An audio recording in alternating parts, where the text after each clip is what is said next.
देश के प्रस्तापित किसान नेता श्रीमान बीएस येदियुरप्पा जी का सम्मान करने के लिए यहां आए। मगर आज एक प्रकार से मणिकंचन योग है। ये जब तिथि तय की गोविंद कारजोल जी ने, तब मालूम नहीं था कि आज ही बंगाल के मुख्यमंत्री का शपथ विधि होगा। और आज एक ही दिन पर येदियुरप्पा जी के 50 वर्ष के लंबे सार्वजनिक जीवन के बाद कर्नाटक देश भर के किसान और भारतीय जनता पार्टी की 50 साल तक सेवा करने के लिए येदियुरप्पा जी के सम्मान का आज ही दिन तय हुआ है। और आज हमारी विचारधारा के अनुयायियों के लिए भारत माता को आराध्य मानकर जीवन जीने वाले सभी देश के लोगों के लिए बहुत बड़ा दिन है कि जिस भूमि पर श्री अरविंद, श्री विवेकानंद जी, रामकृष्ण परमहंस और हमारी विचारधारा के पुरोधा श्यामा प्रसाद मुखर्जी का जन्म हुआ, वहीं आज भगवा लहराने का काम हुआ है। भाइयों बहनों, मैं स्वागत समिति के अध्यक्ष और सभी मेंबर्स को हृदयपूर्वक एक और बात के लिए अभिनंदन करना चाहता हूं। कर्नाटक मैं 2014 से आ रहा हूं। कई मंच मैंने पूजनीय संतों के साथ साझा किए हैं। येदियुरप्पा जी के व्यक्तित्व के कारण आके आज एक ऐसा मंच हमारे सामने है जहां सभी मत संप्रदाय के स्वामी जी है। और ये बात पूरे कर्नाटक के लिए, पूरे देश के लिए एक संदेश लेकर जाती है कि जो आप इस प्रकार का जीवन जीते हो तो मत, संप्रदाय और किस जाति के आप स्वामी जी हो, इस किस जाति के अनुयायी आपके फॉलोअर है, इसको देखे बगैर सभी लोग आज एक मंच पर एकत्रित आए हैं। ये भी बहुत बड़ी बात है। मैं आज सबके अलग अलग नाम लेने की जगह जिन्होंने कर्नाटक की पवित्र भूमि पर धर्म को पकड़ कर रखा है, धर्म के आधार पर समाज का हमेशा मार्गदर्शन किया है और यहां पर अनेक प्रकार की शिक्षा से लेकर पोषण से लेकर अनेक सामाजिक प्रवृत्तियां भी ये महान स्वामी जियों के मठों से हुई है। वो सभी स्वामी जी को हम सब की ओर से प्रणाम कर कर इनके श्री चरणों में वंदन। भाइयों बहनों, ये चित्रदुर्ग राजा मदकरी नायक की वीर भूमि। अभी कुछ दिन पहले किस लोगों ने विवाद किया कि मैंने यहां स्मारक बनाने की बात की थी, स्मारक हुआ नहीं। मगर मैंने विधानसभा चुनाव में की थी। सरकार तो कांग्रेस की बनी, मगर चिंता मत करिए, मोदी जी है ना, ये स्मारक हम जरूर बनाएंगे और यही भूमि पर बनाएंगे। इन्होंने राजा मतकरी नायक जी ने हैदर अली को हराया, भगाया और इस क्षेत्र को स्वतंत्र रखने में बहुत बड़ी भूमिका की। मैं आज वो महान वीर राजा मतकरी नायक को मनपूर्वक प्रणाम करना चाहता हूं। मित्रों, देश भर में चित्रदुर्ग की एक कहानी सभी बच्चों को अपने पिता और दादा कहते हैं। यहां पर वीर नारी ओबव्वा ने जिस प्रकार से वीरता का प्रदर्शन कर हैदर अली के सैनिकों को भूत चट्टा किया था, वो आज देश भर की बच्चियों के लिए बहुत बड़ा प्रेरणा का स्तोत्र है। मैं फिर से एक बार वीर ओबव्वा को बहुत मनपूर्वक प्रणाम कर मेरी बात की शुरुआत करता हूं। भाइयों बहनों, हमें अभी येदियुरप्पा जी को सुनना है। येदियुरप्पा जी जीवन भर हमेशा विनम्रता के साथ जिए हैं। उन्होंने भाषण का क्रम उनका भाषण मेरे पहले रखा था। मैंने कहा है आज येदियुरप्पा का दिन है, येदियुरप्पा जी का भाषण मेरे बाद होगा और मैं अंत तक सुनूंगा भी।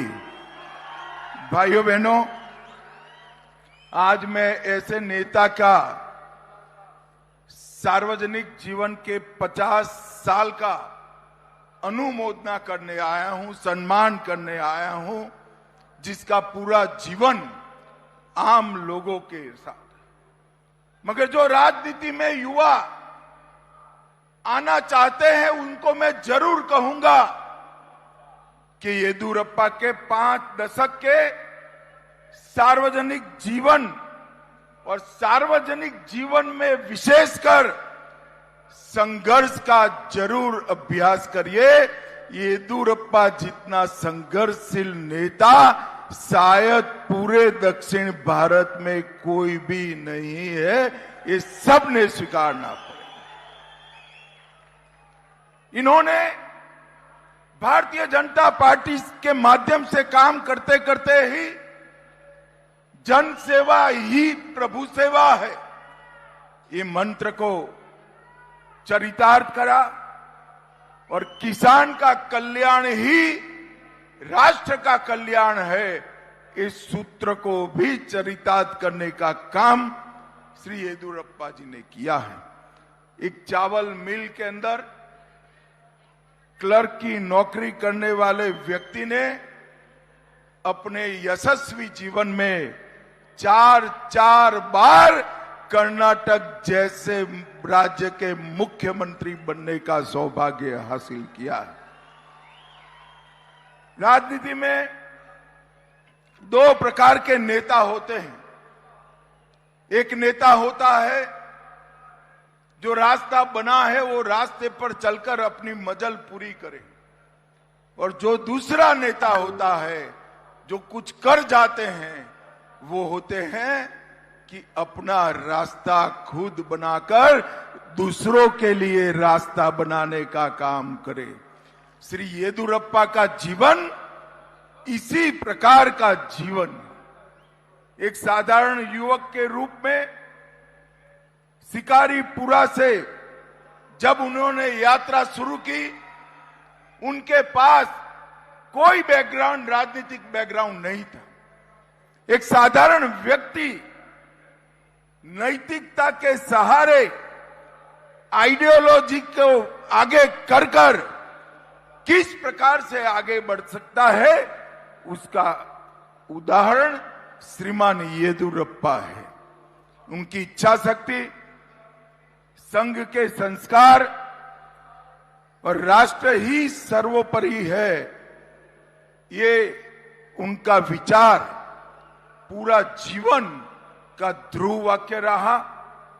83 में वो पहली बार शिकारीपुरा से विधायक बने और उनका जीवन बंद एसी कमरों में बैठकर फाइलें क्लियर करने में नहीं गया।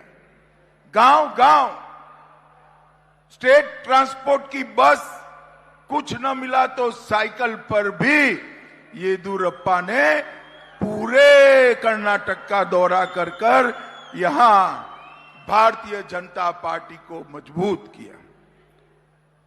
बगैर हुक्म का आंदोलन जब उन्होंने चालू किया, भूमिहीन किसानों को जमीन का हक दिलाने के लिए, तब काफी लोगों को लगता था कि ऐसे आंदोलनों से कांग्रेस जैसी मजबूत पार्टी का क्या हुआ। मगर उन्होंने हजारों किलोमीटर पद यात्राएं कर कर किसानों के मन में अपने अधिकार को प्राप्त करने की एक अहलेक जगाई और वहीं से येदियुरप्पा जी किसान नेता के रूप में जाने गए। 75 में आपातकाल के खिलाफ संघर्ष में भी मुखर कर हिस्सा लिया। शिवमोगा और बेल्लारी की जेल में रहे और लोकतंत्र की ये लड़ाई में येदियुरप्पा जी ने युवा अवस्था में ही बहुत बड़ा योगदान दिया। मित्रों, येदियुरप्पा जी के साथ मैंने 3 चुनाव में प्रचार किया है। मैं आज के युवा कार्यकर्ताओं को कहना चाहता हूं, इनके पॉकेट में एक छोटी सी डायरी रहती है। कोई भी मिलने आता है तो समस्या और उसका नाम वो डायरी में कन्नड़ भाषा में खुद ही लिखते हैं और ये संपर्क सूत्र मेरे जैसे कार्यकर्ताओं को भी सीखने का काम कर रहा है। हम सब के लिए छोटी समस्या के लिए किस प्रकार से जवाबदेही के साथ एक जन नेता काम करता है, ये येदियुरप्पा जी ने बहुत बड़ा उदाहरण दिया। जब भी भारत का राजनीतिक दलों का इतिहास कोई लिखेगा, भारतीय जनता पार्टी का इतिहास लिखेगा, तो दक्षिण भारत में भाजपा को आगे बढ़ाने वाले नेता में येदियुरप्पा जी का नाम निश्चित रूप से सुवर्ण अक्षरों से लिखा जाएगा। भाइयों बहनों, जब जनसंघ बना, भाजपा बना, तब एक विचार प्रचारित किया गया कि दक्षिण में कभी भाजपा आगे नहीं बढ़ सकती है। और येदियुरप्पा जी ने दक्षिण में भी पहले उप मुख्यमंत्री और फिर मुख्यमंत्री बनकर दक्षिण के लिए भारतीय जनता पार्टी के दरवाजे खोलने का काम श्रीमान येदियुरप्पा ने किया। 85 में जब हमारी 2 सीटें हो गई, तब येदियुरप्पा जी लगन के साथ भाजपा के विकास के लिए लगे रहे हैं और 2008 में भाजपा की दक्षिण की पहली सरकार बनाने का काम येदियुरप्पा जी ने किया। मित्रों, मैंने विधानसभा चुनाव में कर्नाटक का बहुत डिटेल दौरा किया है।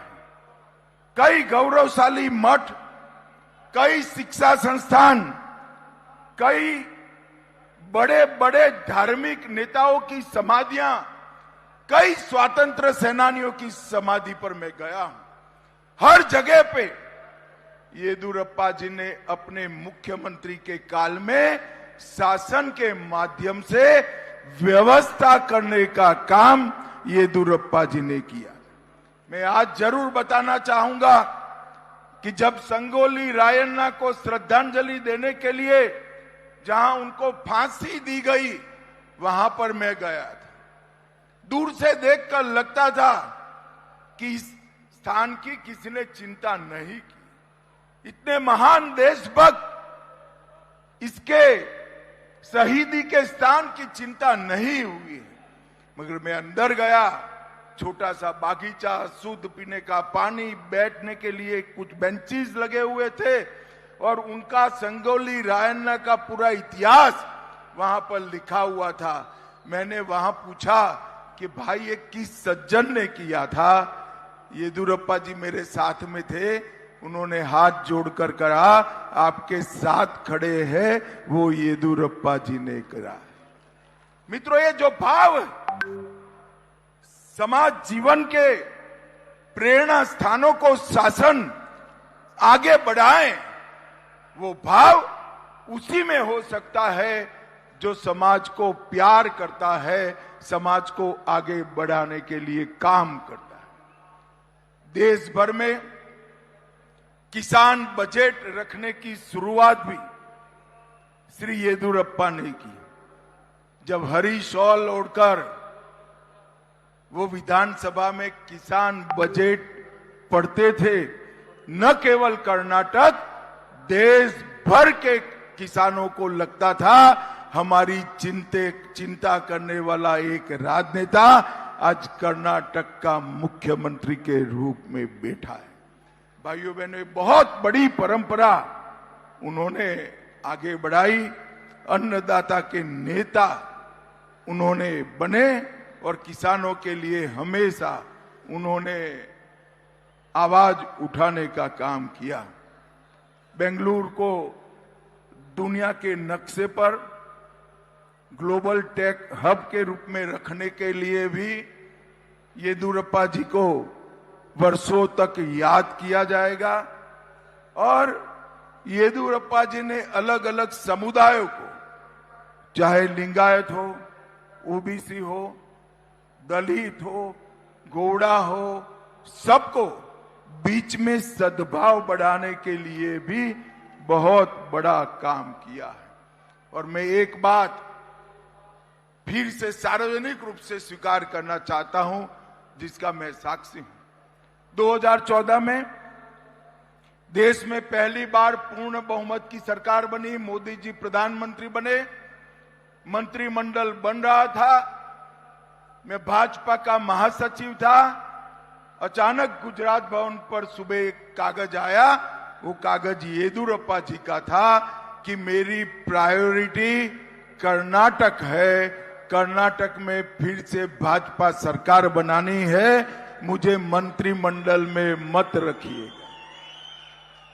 भाइयों बहनों, मैंने ऐसे भी लोग देखे हैं जो मंत्री बनकर राज्य में मुख्यमंत्री बनने का प्रयास कर रहे हैं, मगर येदुरप्पा जी ने मंत्री पद ठुकराकर भाजपा के आंदोलन को लीड कर राज्य में मुख्यमंत्री बनने का निर्णय किया।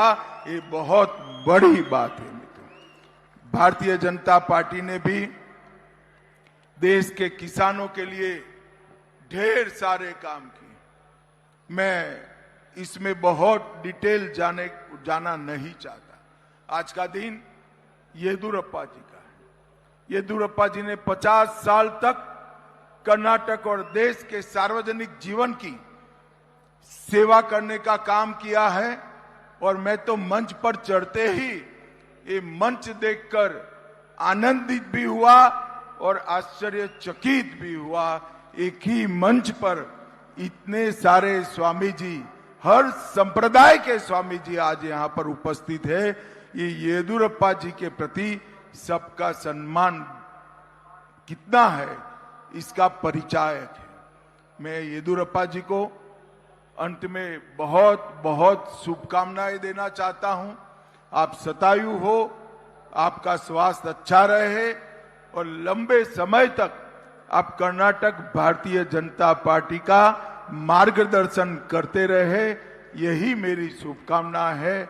और जो युवा कार्यकर्ता किसी भी दल के हो, जो राजनीतिक क्षेत्र में काम करना चाहते हैं, वो सभी को भी मैं अपील करना चाहता हूं कि येदुरप्पा के जीवन से हम सबको जरूर कुछ न कुछ सीखना चाहिए। ये अपील कर मेरी बात को, वाणी को विराम देना चाहता हूं। और अंत में इतना बड़ा समुदाय येदियुरप्पा जी के स्वागत के लिए यहां आया है और देश भर की जनता के मन में भी बंगाल में भगवा लहराने का परम आनंद है। मैं आज कर्नाटक के चित्रदुर्ग में इकट्ठा हुए सभी लोगों की ओर से बंगाल की जनता को हृदय पूर्वक नमन, प्रणाम और धन्यवाद कर मेरी बात को समाप्त करता हूं। वंदे मातरम। ಶ್ರೀ BS ಯಡಿಯೂರಪ್ಪ ಅವರ ಜೀವನವನ್ನ ಹಾಗೂ ಮುಕ್ತ ಕಂಠದಿಂದ ಶ್ಲಾಘಿಸಿದ್ದಾರೆ. ಈಗ Shri Amit Shah, I would request Shri Amit Shah ji to kindly accept the felicitations on behalf of the entire citizen fraternity. जोराದ ಚಪ್ಪಾಳೆಯೊಂದಿಗೆ जोरदार तालियों देवियर सज्जनों, श्री अमित शाह जी बहुत बहुत धन्यवाद sir. You have taken time off and come here and be a part of Shri BS Yediyurappa ಅಭಿಮಾನೋತ್ಸವ.